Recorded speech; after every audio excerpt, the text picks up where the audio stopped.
Good evening, Dr. Kelly. My name is Justyn Grady, and my other group members are Jalen Hatton, Jessica Davis, Marvin Gilmore, Makaela Southerland, and me. Presentation is on being able to conduct successful business gestures that you have, knowledgeable of the as far as their religion and the things that they eat and what they pay attention to in their politics and things like that. And that's a little bit about what I would be going over. Mention what would be some of the hand gestures and how would you interact with people of the Mexican country. As far as the hands, a handshake, it's very, some people don't pay attention to that, and so they kind of overlook it. But you have to have a strong handshake in order to be taken seriously in the Mexican country. You have to be very conscientious of, if you have a very strong handshake, and you know, not too strong because you don't want to be overbearing toward people. So it has to be a firm, a soft grip, not a limp one, but a very firm grip as if you were, talking to the president or something like that. And it's very common for Mexican men to allow the women to approach them, which is completely backwards to what we're accustomed to in the United States. And that's something that you would mentally have to tell yourself and force yourself to do in order to be a successful business venture in Mexico. And of course, the national drink there is tequila, so you have to be very conscientious of how to partake in that if you choose to. And if a man stands and with his hands on his hips, then that means it's a hostile situation. I mean, but that's kind of what happens in the United States as well. I know I see that in a lot of Western movies, Western cowboy movies. If you put their hands on the hip, it's like symbolizing you got your guns on your hip and stuff like that. So I guess that's where they got that from too. So. And I'm gonna go through a little bit of some hand gestures that they like to I guess it's a kind of a covert communication. And if they want to tell somebody to hurry up, they go like this. In our country, that means money, but in Mexico, that means you need to hurry up. So expensive would mean like this. This is kind of the money sign.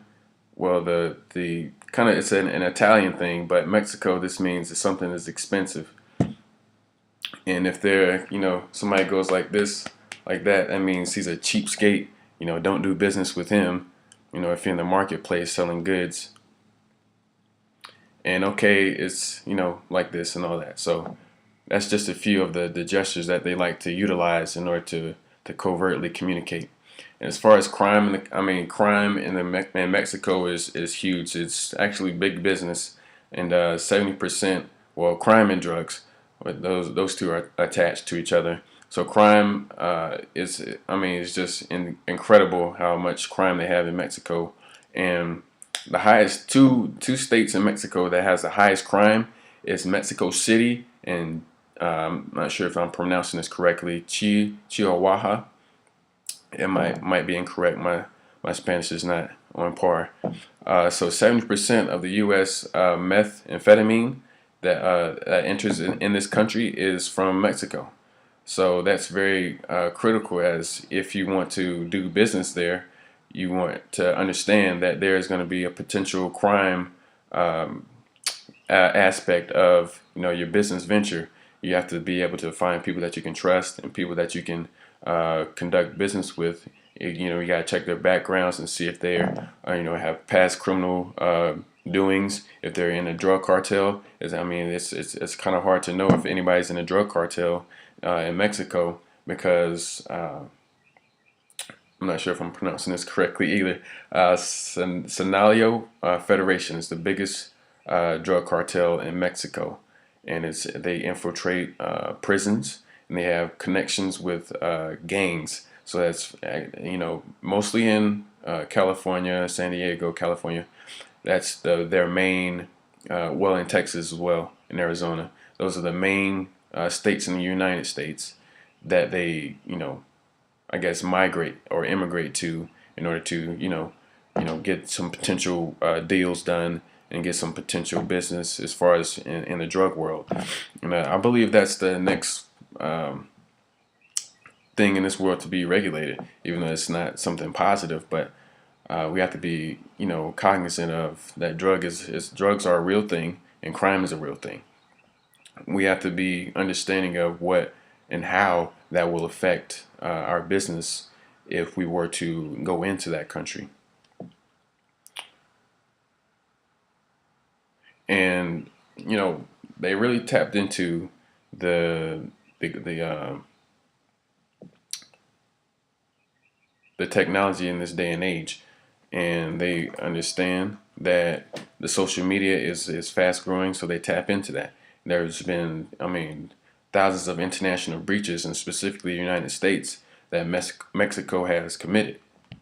So they're really beginning to advance in their I guess criminal doings. And as far as dining, like I said before, tequila is a huge drink in Mexico, and how you wanna drink tequila is you put the salt right here, and then you lick the salt, and then you take the whole shot all at once, and then you immediately bite the lime. So that's, if they, your business partners take you to a bar, then that's how you would do it. And you don't start eating at all until somebody says, buen provecho. And then you can start eating. That's when you can dig in. And the knife is always in the right hand. This is my right hand, and your fork is always in your left hand. And your hands always remain visible above the table. And you never cut lettuce. You fold it up, and then you stab it with your fork, and then you eat it. And the honorable position in the table is always the head of the table. Moving along here. As far as the economy, if you want to, before you want to, if you want to do a business in there, there's a couple types of businesses that you can set up. There's a limited liability stock corporation. There's civil enterprises. There's subsidiaries, and branch succursals, which is succursal is basically the Spanish term for branch. And there's also a limited liability company.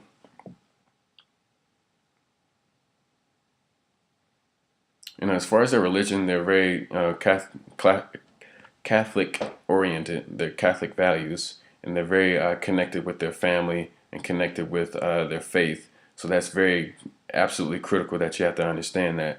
And they believe in large families. I mean, you can look around. There's been multiple stereotypes about that, about Mexican families and things like that. They always travel in groups.